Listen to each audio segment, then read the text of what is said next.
to burn belly fat. So the first thing you have to understand is that fat is a form of energy in your body. And your body has two energy sources, fat and carbs.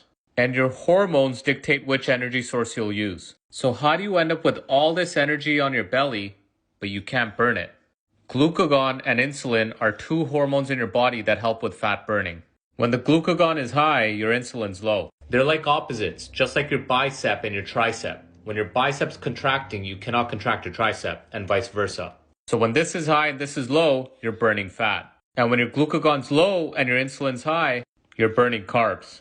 So now let's say you finished dinner and your insulin levels went up.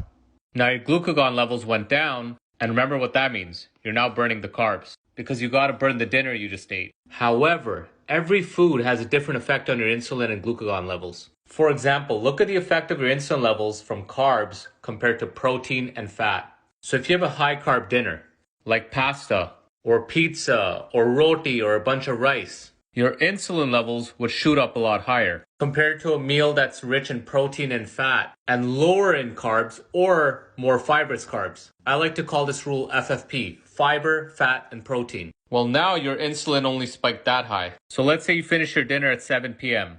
At 8 p.m. you start fasting. By 12 o'clock your blood sugar is normalized. By 2 a.m. your insulin levels drop. And by 4 a.m. your glucagon goes up. Now this is if you had a healthy meal. If you had pasta and pizza and high carbs and alcohol, that's not going to happen. Now when you wake up at 7 a.m. and you just started with a high carb breakfast like this, your insulin goes back up, glucagon goes back down, you don't really burn fat. And the hunger kicks in, you crave more food, and you end up eating even more calories. Now, if you just fast around 11 to 12, you got an extra 4 to 5 hours of fat burning. And if you control the dinner where it's FFP, your insulin levels will come down faster and your glucagon levels will go up faster. And the more fibrous your carbs, the lower the insulin spike. Now, if you follow the FFP rule with every meal, well, now you become a fat burning machine. You're not hungry, your cravings are gone, mentally you're not crashing, and you can do all of this without counting calories. And you could probably maintain a calorie deficit because you're not hungry.